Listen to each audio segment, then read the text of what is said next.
স্বাগতম জনাইছো সকলোকে এইখন ইউটিউব চ্যানেল। আশা কৰিছো সকলোৱে ভালে আছে। আজি ভগ্নাংশৰ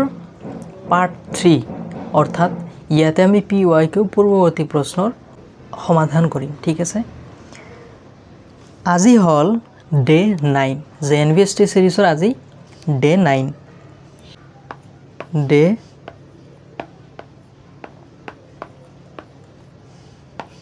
ডে কিমান 9 ভগ্নাংশৰ কি কৰিম PYQ প্ৰিভিয়াস ইয়াৰ কোশ্চেন আজি সলভ কৰিম। ঠিক আছে, তো বলা আমি আৰম্ভ কৰো পূৰ্ববৰ্তী বৰ্ষৰ পৰীক্ষাৰ প্ৰশ্নাৱলী। ঠিক আছে, ইয়াতে কি এক নম্বৰ প্ৰশ্নৰ কি চোৱা 2/9 4/3 আৰু 6/18 ভগ্নাংশটোৰ যোগফল। এটো সিম্পল কি যোগ কৰিব লাগে।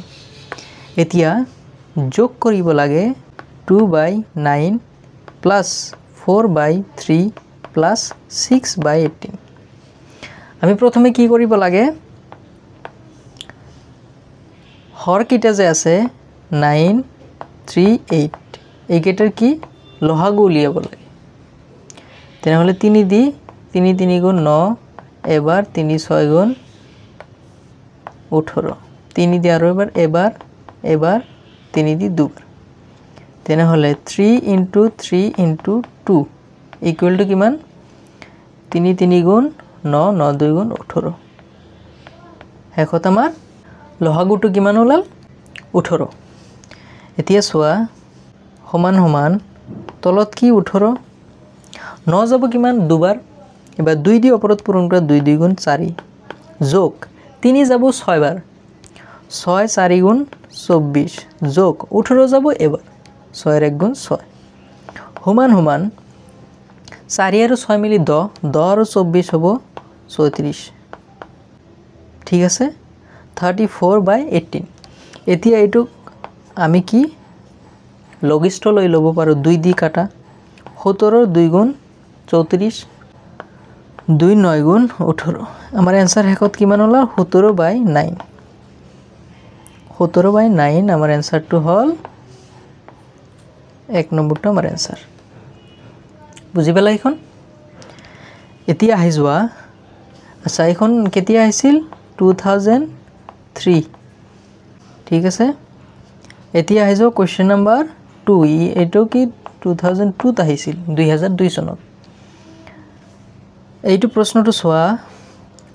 দুটা সংখ্যাৰ পূৰণফল 5/4। দুটা সংখ্যাৰ কি পূৰণফল। এটা সংখ্যা হল 5/6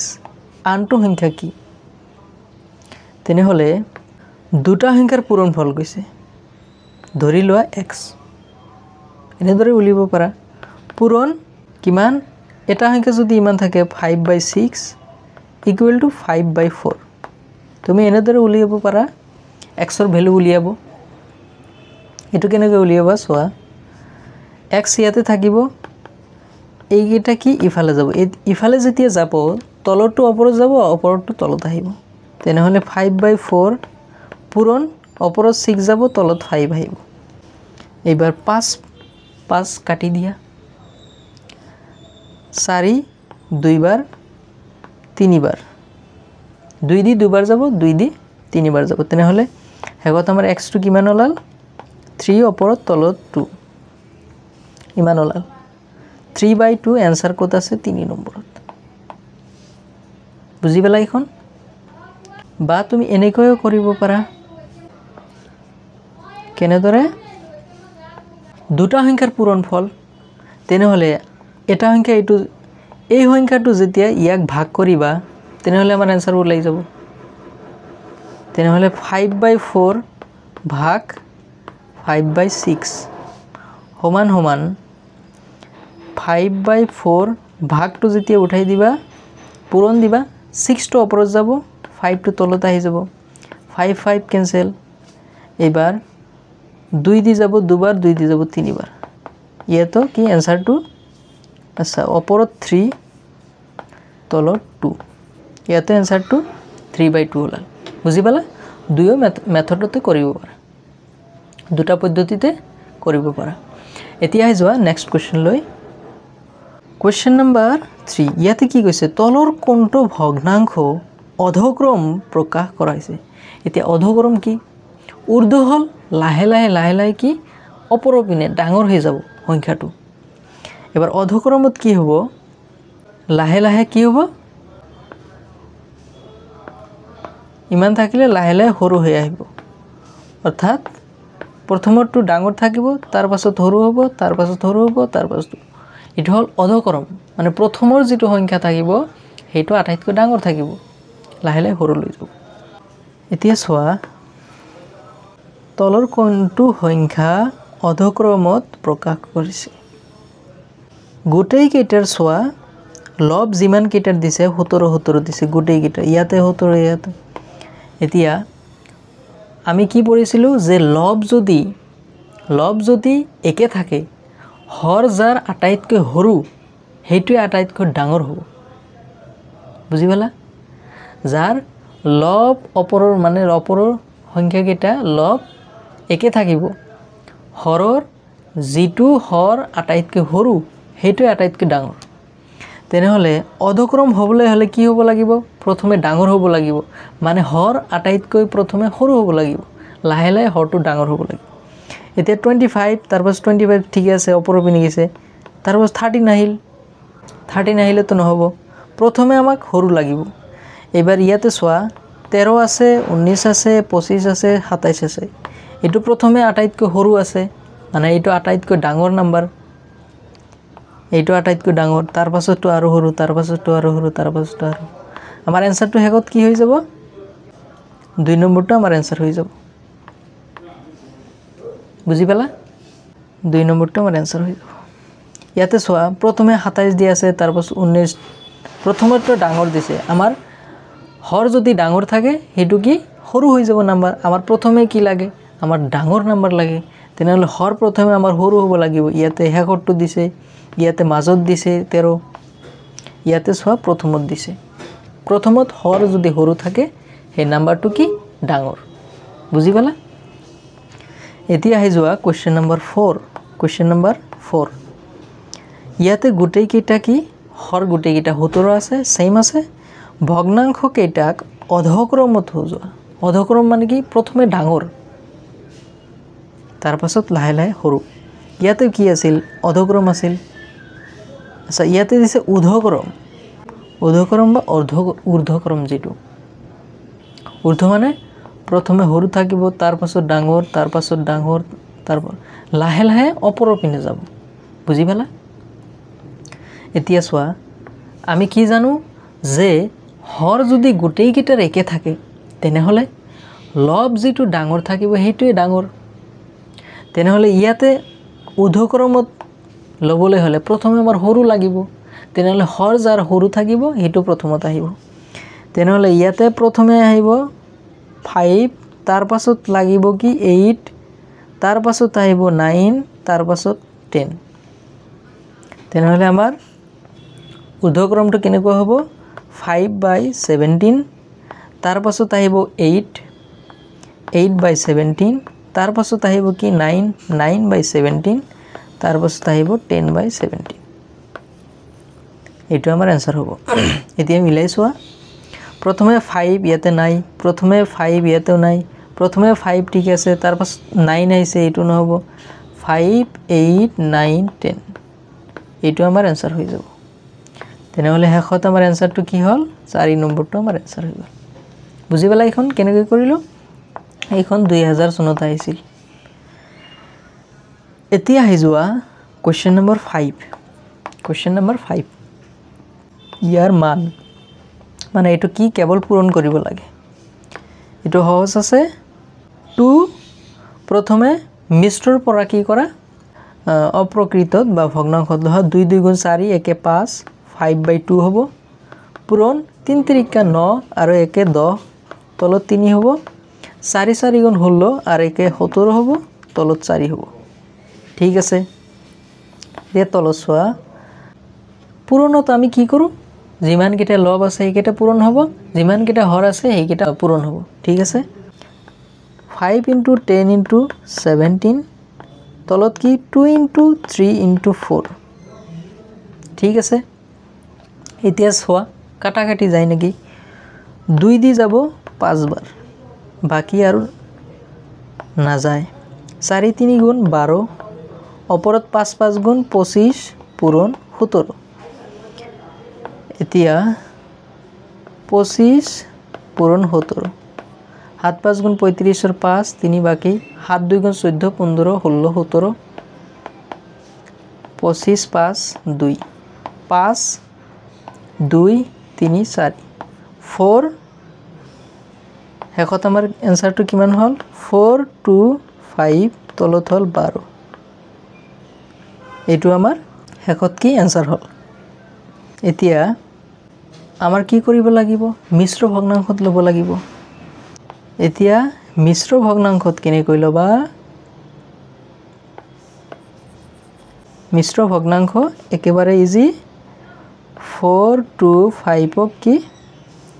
12 দি ভাগ করা ঠিক আছে 12 3 গুণ 36 36 6 5 12 5 গুণ 60 বাকি থাকিল কিমান 5 তেনেহলে আমাৰ শেষত এনসাৰটো কি হ'ব 35 যেটো উত্তৰ হ'ব এটো আমাৰ এটো কি পূৰ্ণ সংখ্যা আৰু বাকি কিমান থাকিল 12 দি ভাগ কৰিছিলা 12 ভাগৰ কিমান বাকি থাকিল 5 এনসাৰটো আমাৰ এটো হ'ব 35 12 ভাগৰ 5 আমাৰ এনসাৰটো কি হল 4 নম্বৰটো এনসাৰ বুজি পেলা এখন এতিয়া আহি যোৱা নেক্সট কোৱেশ্চন লৈ কোৱেশ্চন নম্বৰ 6 কোৱেশ্চন নম্বৰ কি 6 এত আৰু এত ভগ্নাংশ দুটাৰ যোগফলৰ প্ৰকাশ এনেদৰে কৰিব পাৰি এই দুটা একেবাৰে সম্পূৰ্ণৰূপে যোগ কৰিব নালাগে কেনেদৰে আমি প্ৰকাশ কৰিব পাৰি এতিয়া চোৱা 2/5 যোগ 3/4 মই কি কৈছিলো যে যদি দুটা ভগ্নাংশৰ যোগ থাকে আৰু তাৰ যিকোনো এটাৰ হৰ যদি তোমাৰ মৌলিক সংখ্যা থাকে তেনেহলে হে হৰ দুটা পূৰণ কৰিলে আমি লঘিষ্ঠ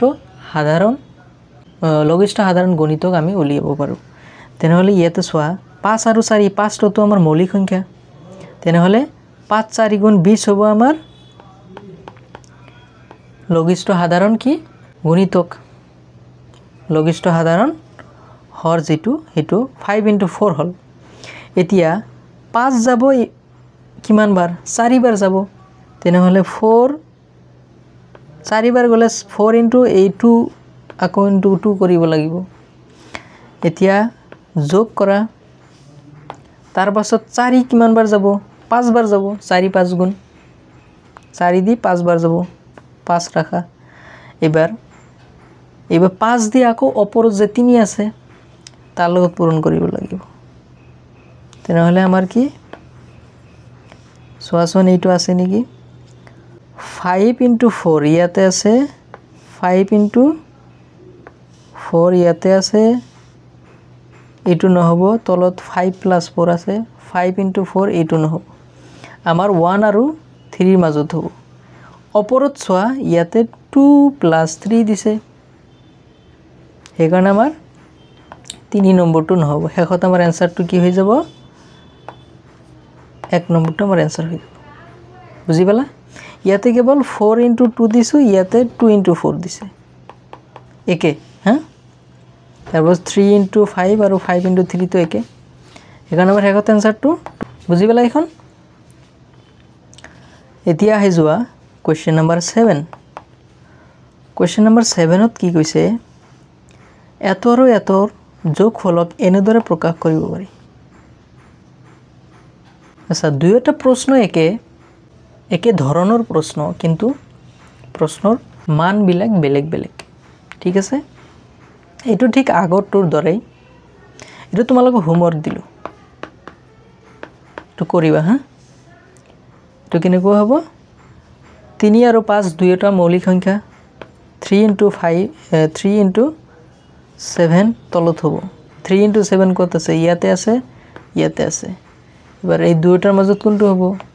এনসাৰটো এইটো হৈ যাব ঠিক আছে কাৰণ এটো ওপৰত যোগ দিছে আহি যোৱা কোৱেশ্চন নম্বৰ কি কোয়েশ্চন নাম্বার 8 এত আর এতর পূরণফল এইটু ইজি 3 এর 1 গুণ প্রথমে আমি কি অপ্রকৃত ভগ্নাংশত লম 3 এর 1 গুণ 3 আর 2 হবো 5 তলত 3 পূরণ 5 এর 1 গুণ 5 আর 3 8 তলত 5 ঠিক আছে পূরণত আমি কি করু লবর লগত লবর পূরণ হরর লগত হরর পূরণ তেনে হলে 5 * 8 তলত হল 3 * 5 5 আর 5 কাটি দিয়া তাহলে 8/3 আমার आंसर হল এতিয়া 8/3 আমি ভগ্নাংশত কিনে মিশ্র ভগ্নাংশত কিনে লিখিম 3 2 গুণ 6 8 এর পৰা 6 বাদ দিলে 2 থাকিব 2 টো ওপৰত লিখা 3 টো তলত লিখা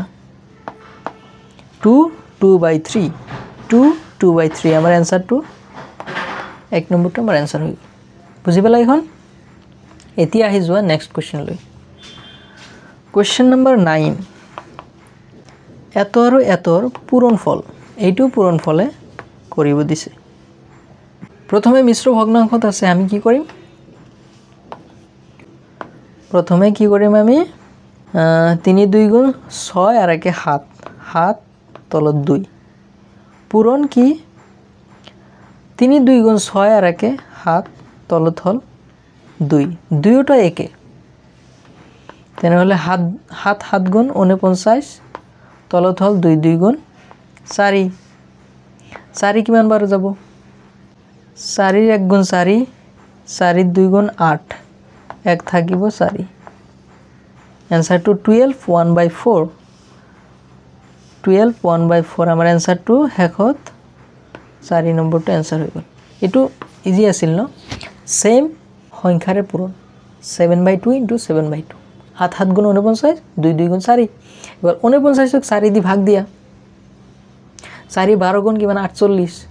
এক থাকিল বাকি এই কারণে 4 ভাগৰ 1 ভাগ বুঝি পেলা এখন এতিয়া আহি যোৱা আজিৰ অন্তিম কোশ্চেন হেখৰ কোশ্চেন আজি ইয়াতে কি কৈছে 2/3 + 5/7 ৰ মান 2/3 + 5/7 এইটো ঠিক আগৰ প্ৰশ্নটোই ভালদৰে চোৱা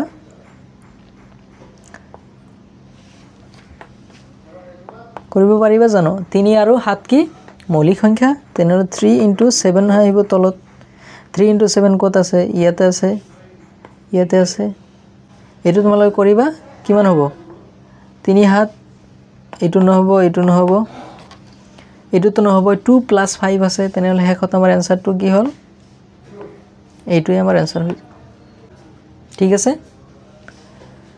আজিৰ কাৰণে ইমানেই আজি প্ৰশ্নবিলাক ইজি আছিল ন ধন্যবাদ সকলোকে তোমালোকে ধৈৰ্য সহকাৰে চালা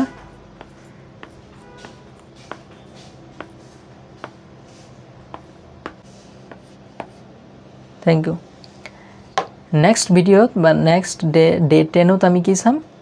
নতুন এটা অধ্যয়ন নতুন এটা পাঠ চাম ঠিক আছে আজিৰ কাৰণে ইমানে ধন্যবাদ